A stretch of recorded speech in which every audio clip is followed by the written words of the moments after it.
नहीं देना पड़ेगा। इसके अलावा सरकार ने बुजुर्गों के लिए यानी सीनियर सिटीजन्स के लिए भी बड़ी राहत दी है।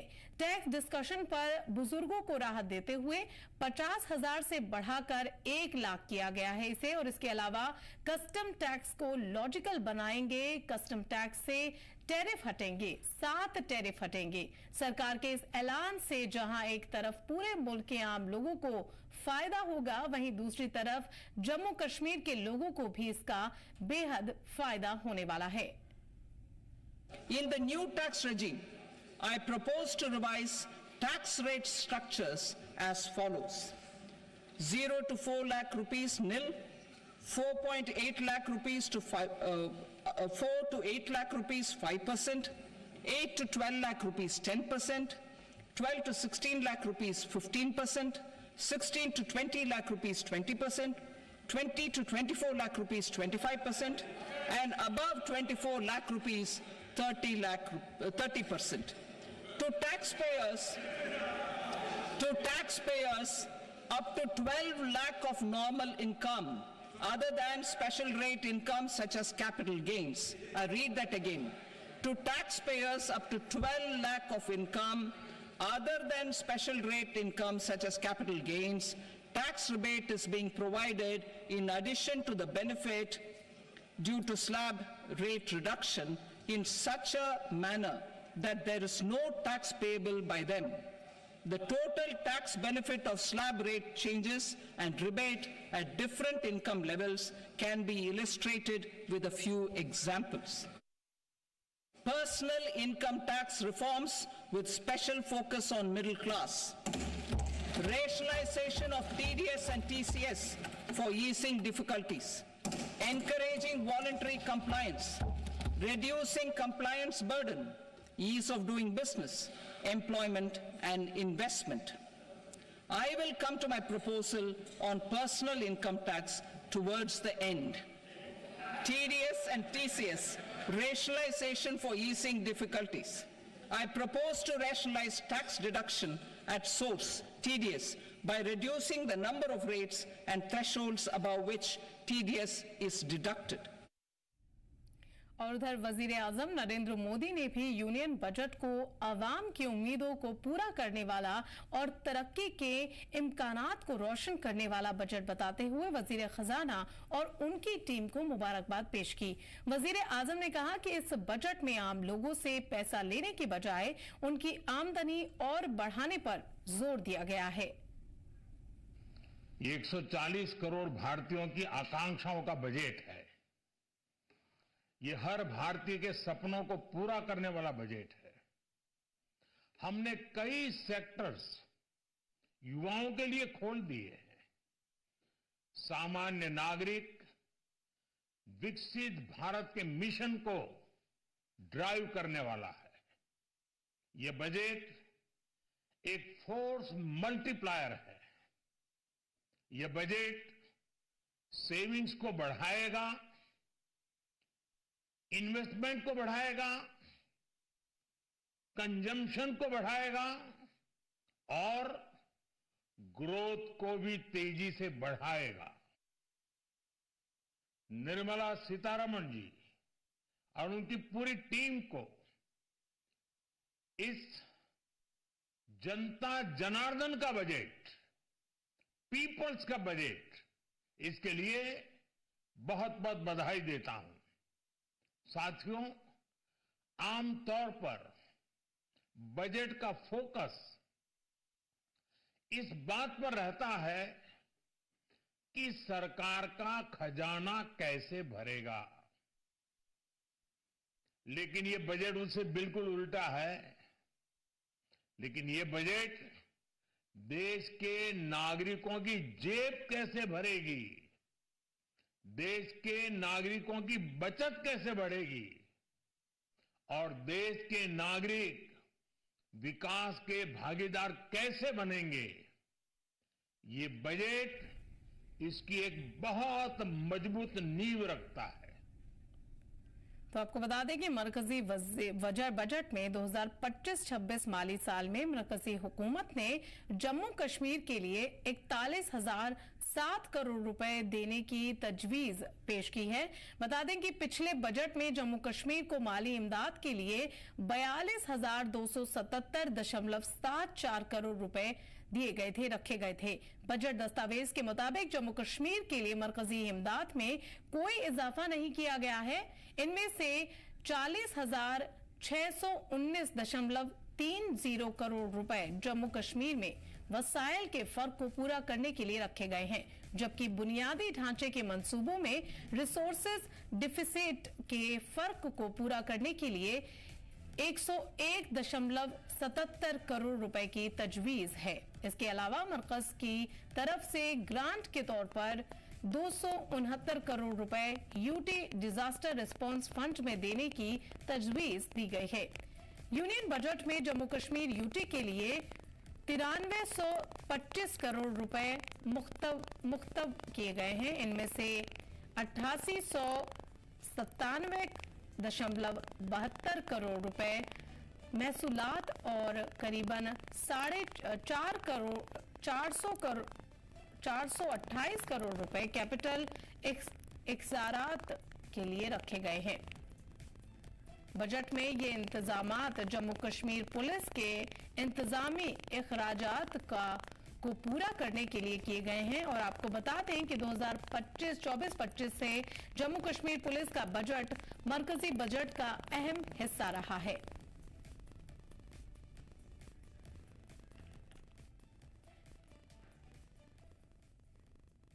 मरकजी वजीर खजाना ने 2025-26 के बजट में लद्दाख यूटी के लिए करीबन 4,692.15 करोड़ रुपए मुख्तसर किया है। बजट दस्तावेज के मुताबिक महसूलात के अखराजात के लिए 2450 करोड़, जबकि कैपिटल अखराजात के लिए 2242.15 करोड़ रुपए की तजवीज पेश की है।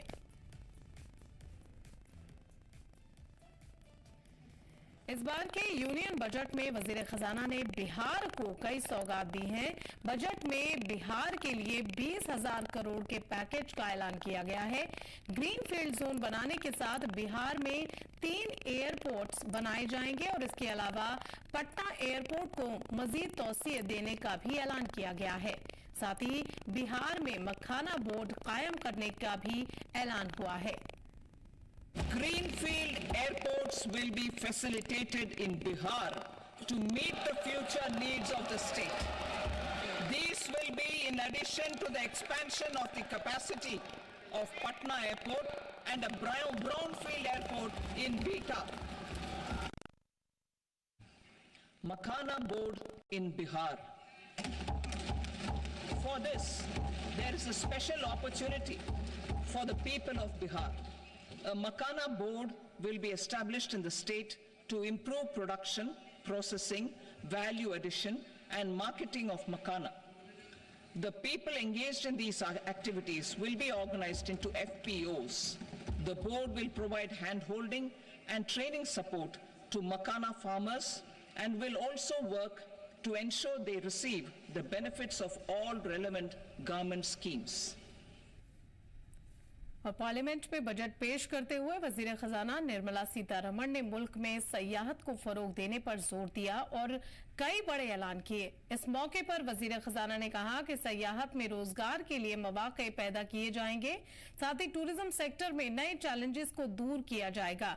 नए होटलों के लिए इंफ्रास्ट्रक्चर पर जोर दिया जाएगा और होम स्टेट बनाने के लिए मुद्रा लोन फराहम किया जाएगा और इसके अलावा कुछ खास सयाहों को वीजा फ्री दिया जाएगा।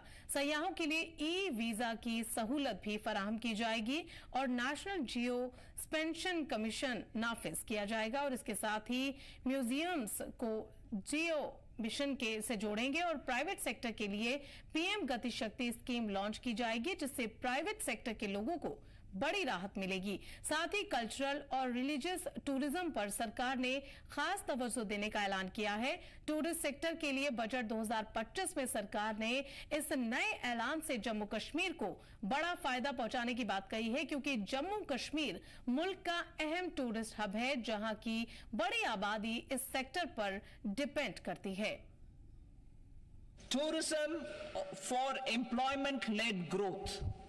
Top 50 tourist destination sites in the country will be developed in partnership with states through a challenge mode. Land for building key infrastructure will have to be provided by the states. Hotels in these destinations will be included in the infrastructure harmonized list. The following measures will be taken for facilitating employment-led growth. Organizing intensive skill development programs for our youth, including in institutes of hospitality management. Providing mudra loans for homestays. Improving ease of travel and connectivity to tourist destinations. Providing performance-linked incentives to states for effective destination management, including tourist amenities, cleanliness, and marketing efforts. And introducing streamlined e-visa facilities along with visa fee waivers for certain tourist groups.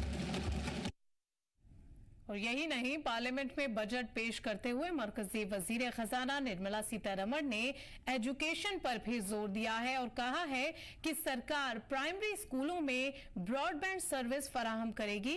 भारतीय जवानों को digital book की सहूलत फराहम की जाएगी और इससे हजारों स्टूडेंट्स को फायदा मिलेगा। इसके साथ ही उन्होंने कहा कि पिछले 10 सालों में आईआईटी 2 गुना हुए हैं। इसके अलावा उन्होंने आईआईटी बिहार में तौसी करने का वादा भी किया है और साथ ही एजुकेशन सेक्टर में सरकार ने इस ऐलान से जहां पूरे मुल्क को फायदा होने की बात कही है, वहीं जम्मू कश्मीर में भी एजुकेशन बेहतर होगी और तलबा को बड़ी राहत मिलेगी। Expansion of capacity in IITs. Total number of students in 23 IITs has increased 100% from 65,000 to 1.35 lakh in the past 10 years. Additional infrastructure will be created in the 5 IITs started after 2014 to facilitate education for 6,500 more students. Hostel and other infrastructure capacity at IIT Patna will also be expanded. Expansion of capacity in तो मोदी सरकार के 3.0 की तरफ से पेश किए जाने वाले आज के इस मुकम्मल बजट में कई अहम शोबे को खास अहमियत दी गई है और इसी खबर पर बात करने के लिए हमारे साथ हमारे नुमाइंदे श्रीनगर से मीर उमर जुड़े हैं। मीर, आपसे इस बारे में बात करना चाहेंगे और जानना चाहेंगे कि इस बजट से जम्मू कश्मीर को किस लेवल पर फायदा होगा। डेफिनेटली आज के बजट की अगर हम बात करें तो ऑन ग्राउंड लेवल जो है अलग अलग रद्द अमल हमें देखने को मिल रहा है, लेकिन ओवरऑल सिचुएशन अगर इस बजट की देखते हैं और जम्मू कश्मीर को इसके पैरामीटर्स के साथ दिखाते हैं तो शायद ये कहीं ना कहीं पे बेनिफिशियल आने वाले वक्त में हो सकता है, क्योंकि अगर आप बजट में देखें तो टूरिज्म पे काफी ज्यादा फोकस किया गया है। इस बजट में एजुकेशन को लेकर काफी ज्यादा फोकस किया गया है, हेल्थ सेक्टर को लेकर जो है बात की जा रही है या लेटेस्ट जो एआई टेक्नोलॉजीज है उसको लेकर बात की गई है, जम्मू कश्मीर के फंडिंग के हवाले से बात की गई है, ओवरऑल डेवलपमेंट के हवाले से बात की गई है, या स्कूल्स के अगर हम देखें तो उनको एक मॉडर्न टेक्नोलॉजी के साथ कनेक्ट करने की बात की गई है।